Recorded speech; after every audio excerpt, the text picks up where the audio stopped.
environmental, experiential, or experience similar to the Course, your own tendencies, and your very humanity itself. So then you think the logic of karma is not just look back at the past, oh, I must have been a bad person, or indeed a good person. No, that's all done, that's great. But now you go, what does it mean now? And this is the basis of why you want to practice morality. This is the basis. Not because it's going to get rewarded and some will think you're a nice person. Because you just don't want suffering, honey. When I die, thank you very much. I don't want to get a dog's body, an ant's body, a fish body. Thank you. So I better practice morality to get a human one. I don't want to have horrible personality. Lie, steal, kill. No, thank you. I do not. So I don't want to do that. I don't want to get killed, lied to, stolen from, or be poor. Thank you very much. I better not do those actions. It's kind of a no-brainer if we take this view on board. And the fourth, I don't want to live in a horrible environment, you know. I don't want to have ugly food, be sick all the time, be weak, live around fear, war zones. All this is environmental karma. Living in a war zone, that's environmental karma, you know. Living in a beautiful place where people are peaceful and sweet to each other, that's environmental karma. Living in a disgusting, stinky, smelly, yucky place, that's environmental karma. All the actions we do have all of these four results. Some better, some worse. You mightn't have all of them. Maybe you have very pure mind and you don't lie, don't steal and don't kill because you practice morality, but people don't believe your words and don't give you anything and you're really poor. That's experiences similar to the cause. And these four tracks don't have an immediate result, you know. They've got no direct relationship. They're from separate lifetimes. It's kind of complex how it all works. So even understanding karma at this level really can calm our minds down and help us understand our life. It's like learning the most basic rules of botany. You at least know how to grow a simple seed and get a simple fruit, you know, not complicated botany. Then you can live a good life. It's reasonable. And you do it for your own sake. Eventually compassion, yeah. Here, it's like compassion for yourself. I'm sick of suffering. That's the basis of practicing morality. I don't want suffering. But that means we have to have this sense of what I do brings consequences. To me, I'm the boss. I like to say that. I say it all the time. I'm the boss. Buddha's not the boss. I am. What? Sorry. Go on. Can I ask something? Yeah, go on. Go for it. It's like, you're saying it's not rocket science. So it's... These principles, I mean. It's like saying, yeah, if you put petrol in a car, it'll work. That's not rocket science. No, that's but right. There's still how, for me, I don't know how an engine works. I understand. I know that putting petrol makes the car work. So I understand. What?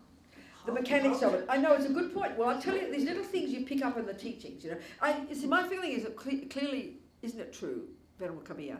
It has to be in the teachings. It's all got to be there in the technicalities of it. We can learn the principles of botany, but if you want to be a genius botanist, you can. It's all there because it's natural law. I think it's the same here. And when you become a great yogi, but I think it's all there in the text if you want to study it. But this is little things you pick up really help. And I found this particular one helpful. You see what you think.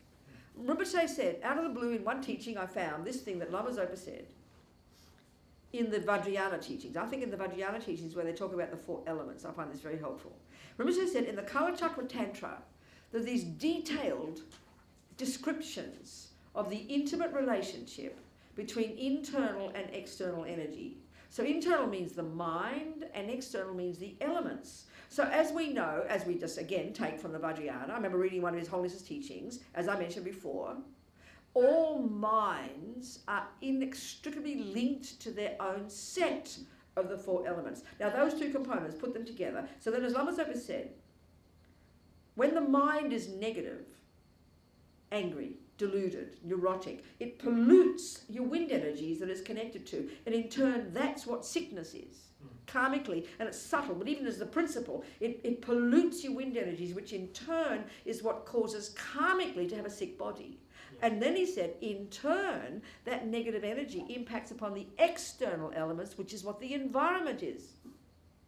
So we literally create the physical environment, the way it impacts upon us. Of course, the actual, still the workings of it, is incredibly subtle. But even that, to me, gave a kind of a clue of the relationship between mind and body. Because whatever the mind does has to impact upon the physical. It's like you attract something from other people. Say people always liked you or unliked you. Okay, well, that's to me, that's a different one. So I'm just thinking the environmental karma first, of how come the physical world can harm us. Yes. Because first the mind pollutes the winds, in turn karmically, and it must be collective as well, it literally creates the physical environment. So the other one about people, I think that's obvious. Because if we think that karma is a natural law, then whoever we meet, it's not accidental, it's not random. We have to have intense history with each other. It's not random that we pop into that rat or that mouse or that human or that rapist or that beloved person. It's literally our past history creates the energy between us that we literally bump into each other again, and we keep on repeating the ridiculous rubbish that we've done to each other, including the good. That's the cause of the connections of experiences. That's an energetic. Absolutely. It's, because we wake up in this life with no memory of a past life, so everybody's a brand new person. Oh, there's a new mother, fancy that. We all just, and of course the materialist view reinforces this and says this is scientific, that you just meet all these strangers. And no, that's why in the West there's no, the materialist view, there is no logical reason why a person should harm me. Equally, there's no logical reason why a person should be kind to me, because you haven't met them before. But we never ask why the good things happen. We just want them more to happen. It's only the bad. But at least this explains, we've got this intense, they call it karmic connection. I mean, look at the way we meet a guru, have a baby. Do you think this baby, in my case, in the bardo, and this history ripened, and I ran like a magnet to my mother and father. Just instantaneously right there, driven by the force of our past history. That kind of makes sense. That's karmic connections. And you can't have beings you meet that's random. It shows there's no law, there's no logic to it, you know, if we follow this through. That's really intense. I mean, look at the dynamic between people. You know, either it's sort of, you know, when you meet, you know, you just hear a person's name, you can't stand them. There's no logic to it. Or you meet one person, you've never met him before. People talk about instant love. People talk about, oh, I've met my soulmate. You just know this person, like they're ancient friends. We know this. That's the way karma is, it seems to me. Isn't it? It makes sense, doesn't it? Even as a principle. So the physical energy one, the way physical world impacts upon you, that kind of makes sense from what Rinpoche said. Your tendencies is pretty reasonable. You're just an old habit. You bring them with you, honey. Keep doing them. Isn't it? Yeah, that's it. So, I mean, that's environmental, experiential, and there we go. There it is, you know. And how virtue, the other one I find fascinating. Buddhist psychology, this amazing model of the mind that I keep liking to say, honouring you Indians, you amazing Indians came up with this 500 years pre-Buddha. He came out of an incredible amazing Indian tradition of this virtue, these amazing yogis on the basis of creating single-pointed concentration, accessing their own mind and mapping the mind. The model of the mind that's still studied in the Tibetan Buddhist Monastic University today is what these great Indian yogis came up with, which Buddha took, you know, and it's perfected. It's phenomenal. Now, such a long sentence, I forgot where I started. I'm sorry. Oh, yeah, okay, wait. What was it? The mind, realms of existence. Oh, yeah. Buddhist psychology doesn't just refer to humans. It's describing the minds of all beings in the universe. I mean, we can see the monkeys and the dogs. It's obvious they've got jealousy, pride, attachment, you know, all the same states of mind. So the point is, in Buddhist psychology, this is really fascinating. We've got 3 categories of states of mind in this model. There are those that are neurotic, deluded, negative, I-based, completely the cause of all suffering. Then you have the virtues, love, compassion, empathy, and there's some logic in these because they are connected to the truth, to reality, to dependent arising to some extent. And they are the human qualities. They're the human qualities. And that's our saving grace. So we share all the negative ones with animals. The difference is animals can't access their virtue. So we're living on this planet with a bunch of apes basically looking like each other. Shows how degenerate the human birth is now. We've got the exact same delusions as they've got. But because we've got access to our virtue, our paranoia isn't quite as bad as theirs. Our delusions aren't as bad as theirs, although some humans are doing pretty well at it. So the virtues are our human qualities. They're the ones we have to learn to access. But the negative ones are shared exactly by animals. It's exactly the same. And indeed the hell beings and the spirits as well. That's why they talk about the spirits being, a prevalence of attachment energy. The hell beings is a prevalence of the anger energy as a consequence. And the animals is predominantly ignorance. Well, humans, the quality of humans is the virtue. This is the point. And it covers all beings, psychology for the Buddha, because they're all sentient beings, all experiencing the fruits of their past actions, and all got some kind of physicality because of the 4 elements, you know. But the thing is, in the Lam Rim, they don't tell us like that. You've got to put 2 and 2 together later. As you read this one, you read a bit of Vajrayana, and you put 2 and 2 together, you know. Isn't it? You have a question? Yes. How do we improve our karma? I can't hear you, darling. How do we improve our karma? Yeah, I'm about to tell you. Well, this is the first step. If you already know what causes suffering, if you already know what consequences you don't want, sweetheart, listen to me. What already I'm telling you now, surely should tell you how to improve your karma. Doesn't it tell you? What I've just told you already, doesn't that tell you what you're going to do? Some specific action. No, darling, please think about it. No, you're being too cosmic about it. If you hear that eating a certain cake will give you a bellyache, what's your solution? Don't eat that. Thank you. If you hear that killing will cause you to be born in a lower realm, what's the solution? Don't kill. Thank you, dear. Well, what more advice do you want? I don't. Do you hear me? No, I'm serious. Do you hear me? What are you wanting? That is the basis already. I'm not trying to be, well, I'm always saying, whenever I say I'm not being rude, it's usually because I'm being rude. I don't mean to be rude. But this is, if we really hear that, the instant first level of practice is don't kill, don't lie, don't steal, don't harm, don't this. Is that not evident? Now, let's have a conversation. Is that evident to you? Yes. So good. And is that not some really delicious advice? And wouldn't that be a good way to live your life, to improve your karma, quote unquote? Suppose one is already doing that and one is still suffering like previous. Oh, no, yeah, your mistake is, you're completely, no, darling. And now I get you. Listen, honey, you know, if you see you want an oak tree, you need to sow the seed in the ground, don't you? Well, what you're saying is you wake up next day and there's no oak tree, so you get disappointed. That's what you're saying. What you're saying is because you can't see the immediate results. But sweetheart, it's long term. You've got to understand that. I mean, if we don't, and that's why most of us are miserable, because we think, oh, I'm practicing virtue, but I'm still miserable. Well, excuse me, you've got to don't hold your breath.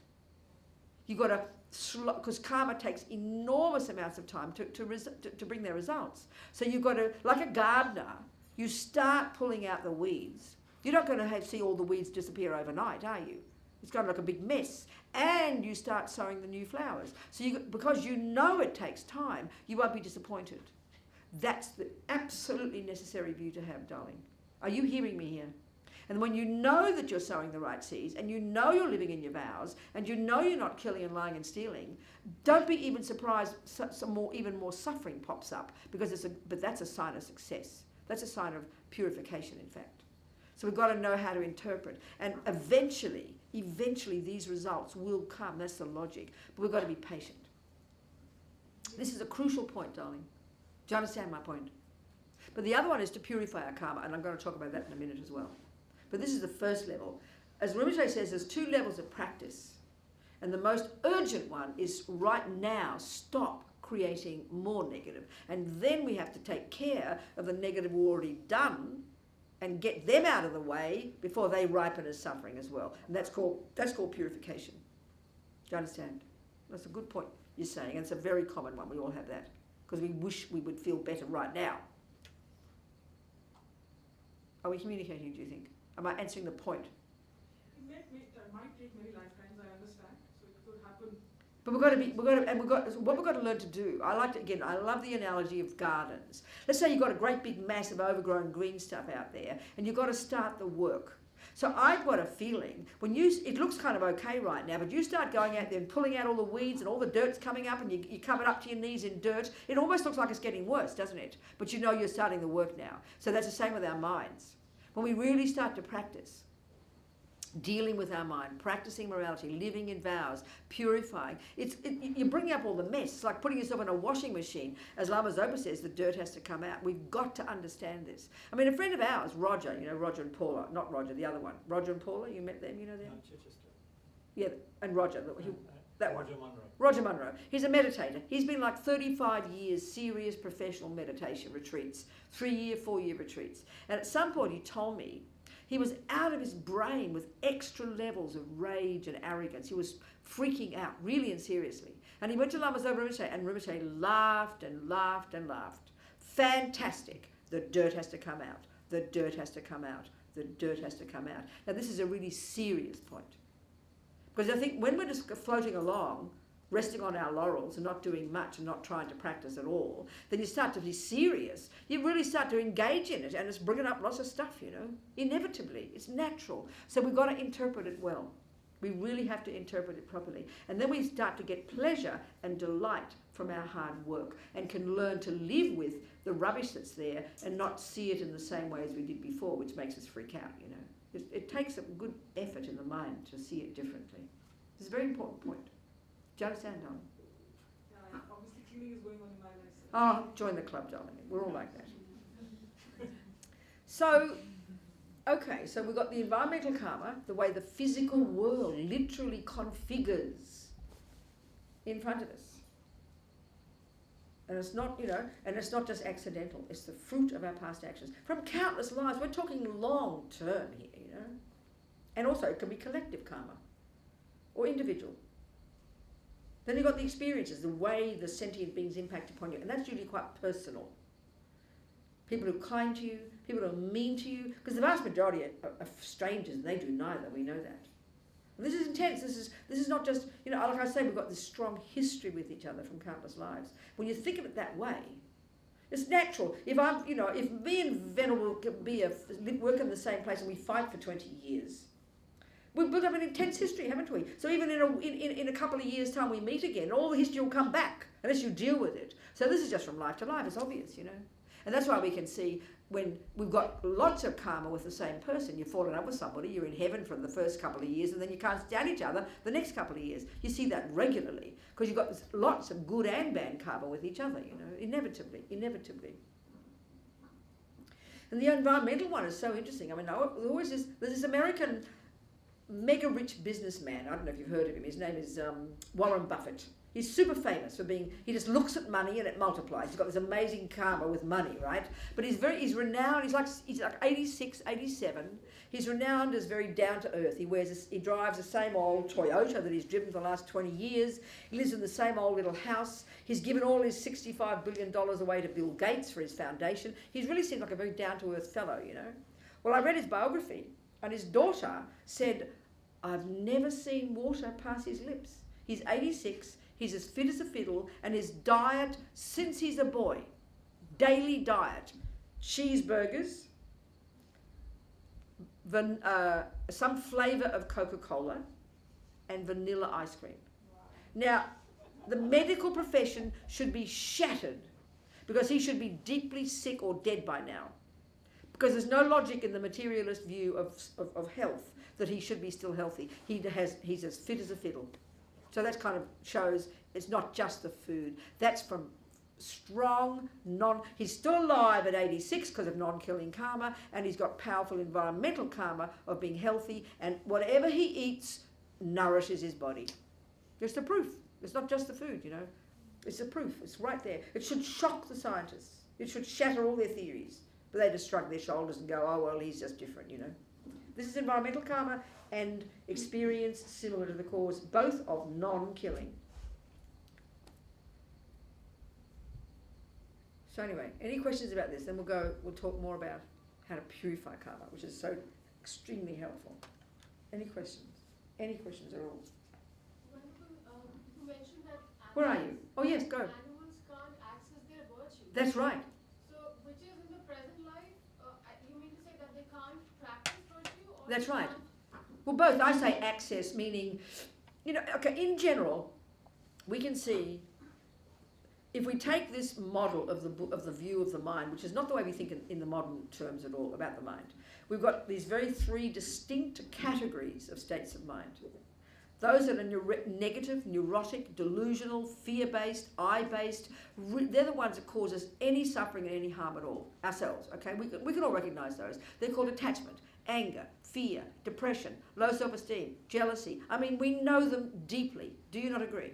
They're the so-called negative, which always sounds heavy to us, but they're the ones that are all based on the neurotic, deluded sense of an I, which is what we finally have to eradicate from our mind. Buddha says all these neuroses are, we don't, you know, the materialist views of the mind believe these are normal. You're a normal human being if you've got these. In fact, you'd be considered abnormal if you didn't have them. Do you understand my point? The typical materialist view of psychology. So we all buy into that. But the Buddha's saying, and this is his whole deal, that he's found from his own hard work that we can get rid of all these. Literally, that's what he's found. That's the experience. And all of them they've got a characteristic of being very disturbing. We freak out, we get the pain of these is unbearable just for ourselves. And they're also very distorted, and they cause everything not to appear clearly to us. So when we're really angry, we know the person looks hideous to us. If we're really attached, we know that new person's like the most divine thing since you can't believe it. Because these delusions exaggerate everything. That's their job, they distort. So when we've got depression or low self-esteem, we think we're the worst in the world. If we're really arrogant, we think we're the best in the world. Goodbye. Thank you. Goodbye. So you understand what I'm saying? We recognize these are normal, we accept them. And then we've got the virtuous qualities. And they're our saving grace. So it's not as if we have pure virtue 1 minute and then pure delusion the next. We'd be terrible. But our delusions pollute our virtue, but nevertheless we have the virtues, which is empathy and kindness and intelligence and all these good qualities that we can see, that we can access. And if they win the day, then that's the source of any happiness we have. If the other ones win the day, they're the source of any misery we have and why our relationships are a nightmare. Do you understand? Now the third category are really interesting. They call them neutral, but what they mean is by this, they don't have the characteristic of being virtuous and empathetic, and they don't have the characteristic of being neurotic and I-based. But they're like, I like to call them the mechanics of the mind. And that means good memory, good concentration, all these clever parts of our mind, and this is the point, whether you're a murderer or a meditator, we all need those. So mindfulness is one of these, and that's just all that really is the ability to not forget what you're doing from moment to moment. So meditation, this concentration meditation, that's where these are really honed into the most amazing skill, so that then you can do the work of being a practitioner of morality. You can see your mind clearly, you can get rid of the rubbish, and you can grow in your goodness. Well, a fisherman uses that. An eagle has incredible mindfulness, incredible focus. 100 feet in the air, they can see the fish and they swoop down. They've got incredible, these third category, they're brilliant. Do you understand what I'm saying? So we've got all these characteristics in our mind. Now the animals have masses of the negative ones, the powerful sense of an I, which brings masses of fear, incredible attachment, depending on the beings, incredible aggression, then the tendency to kill, the lie, to steal. I mean, some monkeys love sex. They wake up in this life, they jump on their mummy, their daddy, their sister, their brother, you name it. They spend their lives jumping on people because they've got attachment to sex. Some animals don't care much about it. Some animals have attachment to killing. Some animals are quite peaceful. Do you understand what I'm saying? But they mainly don't have any access to the virtue, which are based in wisdom, are based in interdependence. They're the human characteristics, if we're lucky enough to access them. Look at some of the crazy humans, you know. So the animals, mainly it's the delusions, but also the other clever bits. That's why they're so good at what they do. And also it's just past karma.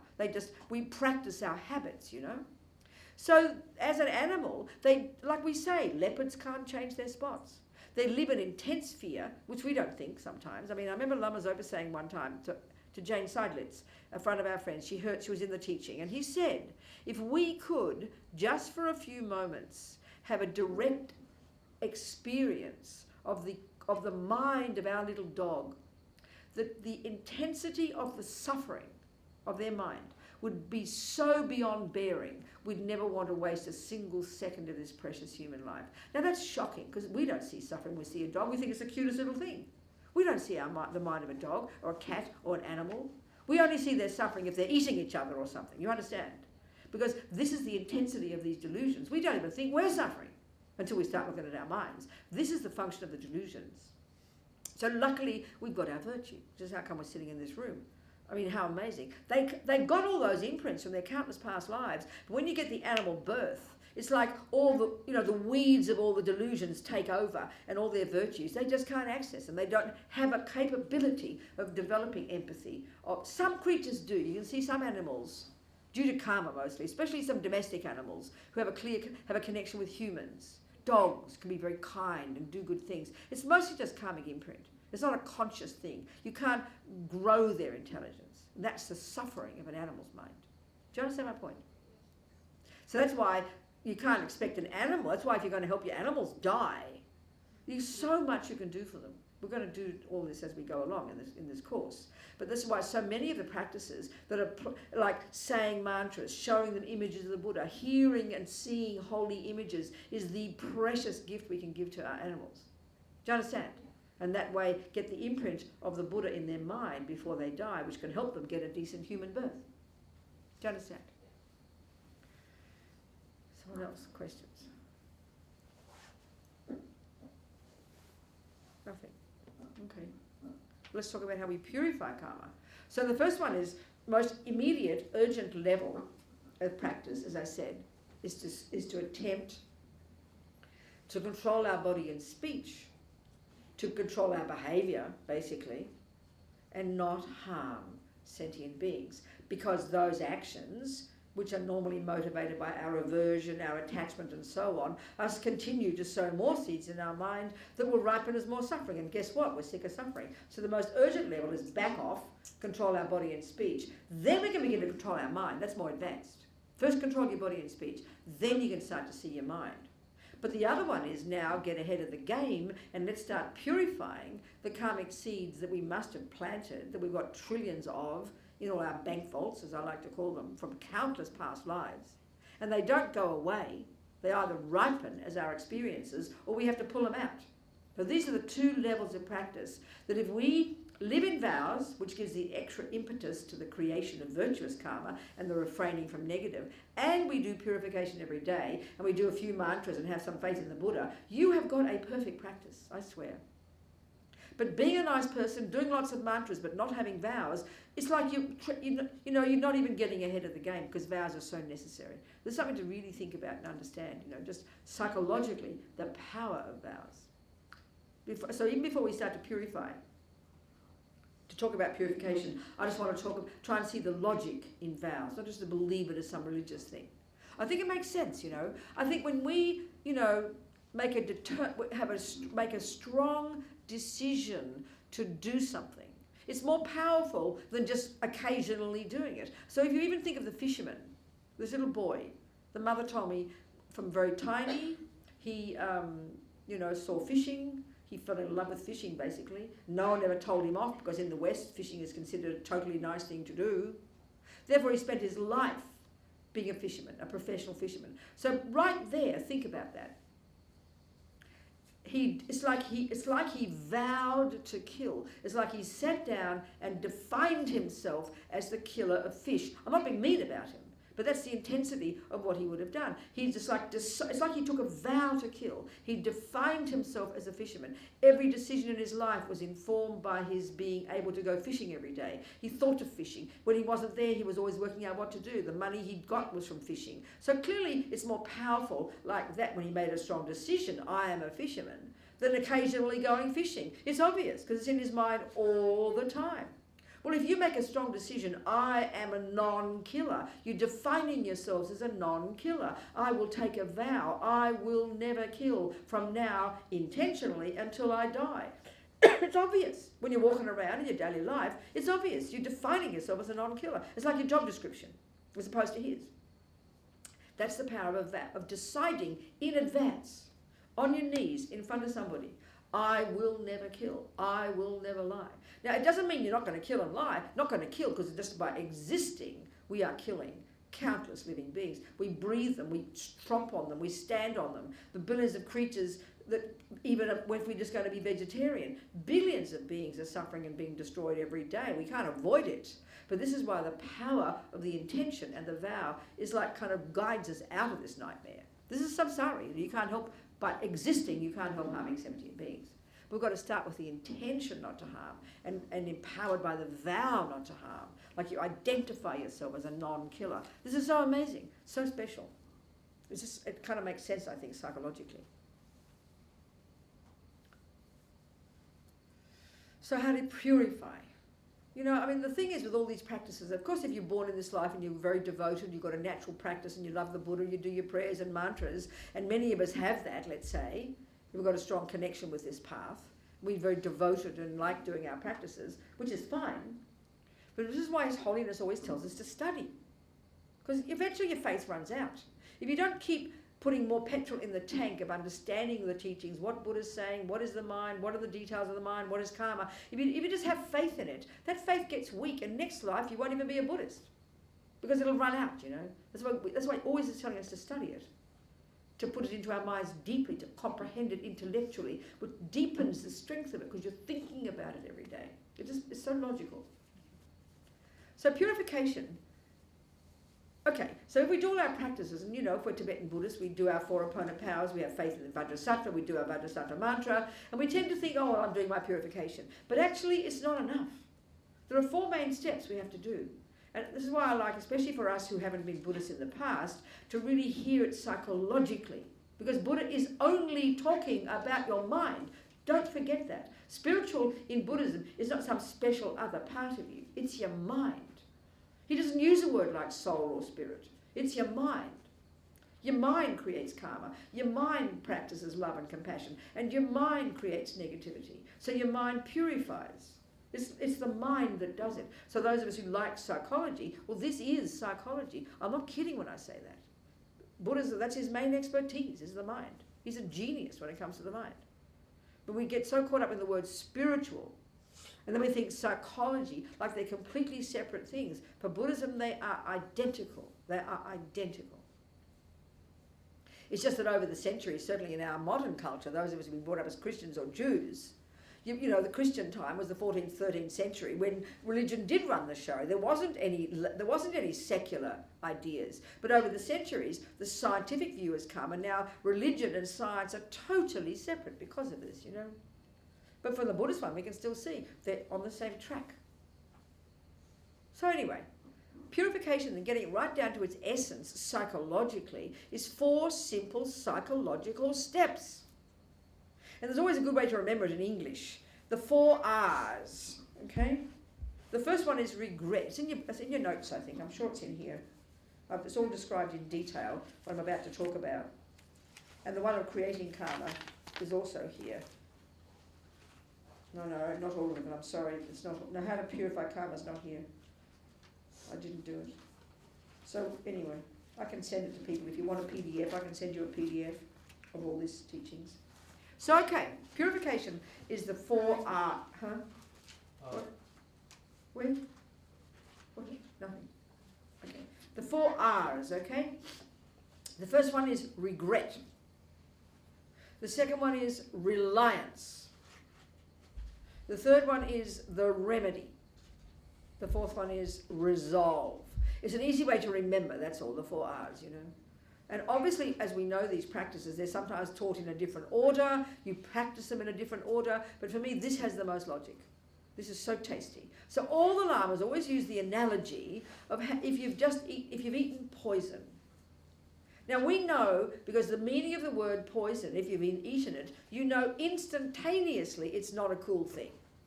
We know that. So there's no drama. So regret is the first step.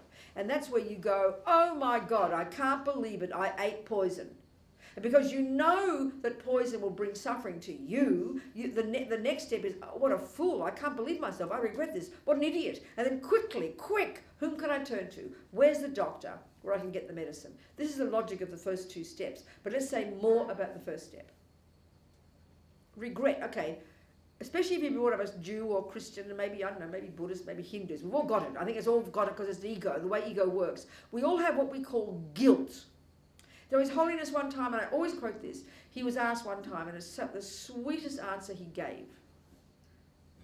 The person asked, what's the difference between this regret that I want to describe properly and what we tend to call guilt? And it was so clear how he answered it.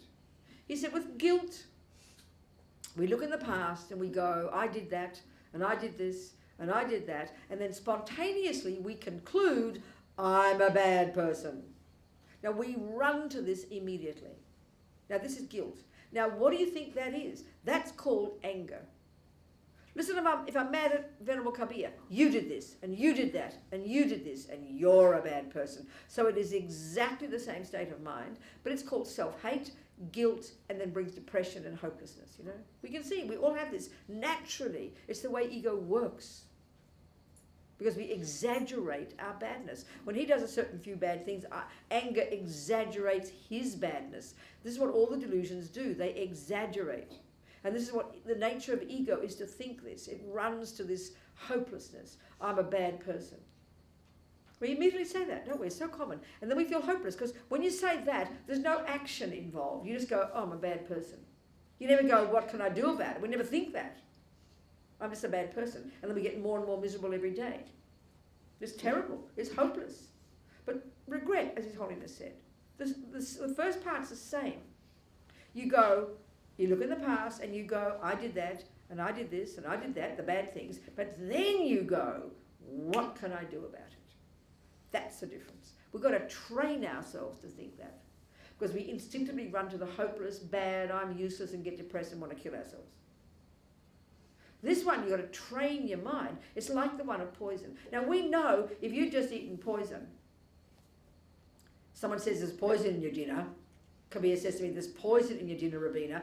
You know, and if I go, oh, I've eaten poison, I'm a bad person, and you get sicker and sicker every day, but you keep saying you're a bad person. I mean, excuse me, what good is that? Useless. Because when you think that, you don't think there is anything. Because you think you grasp it yourself as permanent. I'm permanently a bad person. That's what ego does. It's rubbish. But saying, oh my God, I can't believe I ate poison. Because you know the consequences, and that's why we've got to think about karma, because we know the consequences. If I kill, lie, steal, badmouth, do this, do that. I mean, join the club here. We're all doing it, whatever degree. At the end of the day, even if we're not, we mightn't go around killing too many people, raping too many people. But we badmouth people. We might kill the ant because we can't be bothered getting it out of the sink. Little baby things, please. We love bad-mouthing our friends behind their backs. We all love that kind of thing. So then you think at the end of the day, you kind of clean up your act. And you sit there, and it's a practice that you're doing with yourself. This is what I find really important. Not just some religious practice you're supposed to do, I'm going to do my mantras, blah, blah, blah, No. You're talking to yourself. You're being your own best friend. So you sit down and you check on your day. I got angry with that person, I got upset with that person, I felt hurt with that person. And then you think of this life, what things you've done wrong, negative. We've all got stuff we've done with our body and mouth to harm others. Pretty reasonable. So with courage and confidence, we think about those, and then we go, and you know what, Robina? You're talking to yourself, I regret these because, you've got to say the because. I don't want the future suffering. This is the point, like the poison. But this takes time until we really start to think of the logic of karma. If you just think you're a bad person, then it doesn't help. You're not regretting it because you're a bad person. It's foolish. You're not a bad person. It's ridiculous.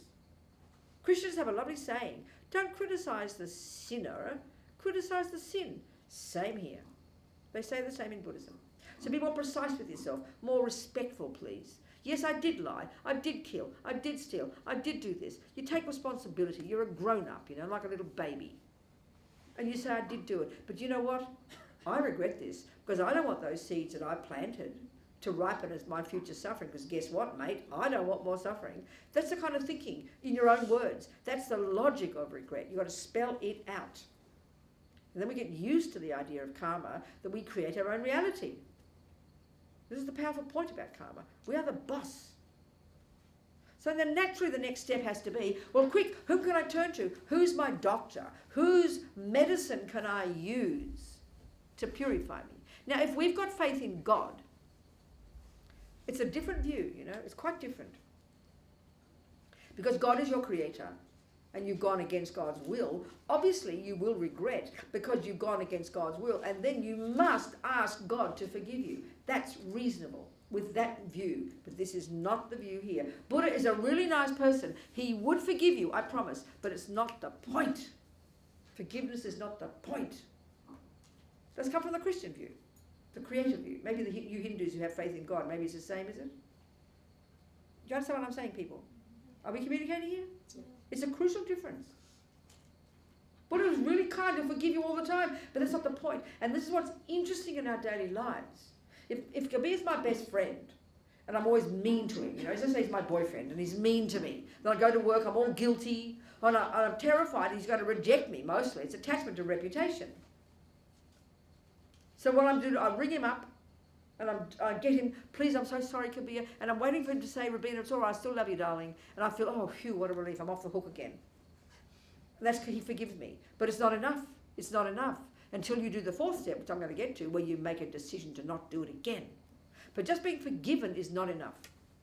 It's nice, you feel relieved, but that's not what purifies you. It's you who purify yourself. So first you have to regret the ridiculous stuff we've done. And of course, we don't remember past lives, but we can guarantee we've done countless things in past lives. And if you take on board this view properly, as animals, we've done the worst harm to each other. There's no question. Animals leave humans for dead in terms of the intensity of their suffering, their ignorance, and therefore the intensity of their negative karma. They live by slaughtering and torturing each other every day, and by being tortured and slaughtered. So their minds are like an utter nightmare of suffering. Have compassion, please. So as countless lives of animals, we've killed trillions of beings. So we regret any one of these actions we've ever done since beginningless time. Because why? Because you know what, Robina? I don't want the suffering to ripen. You've got to speak like that to yourself. So it becomes some kind of energetic conflict.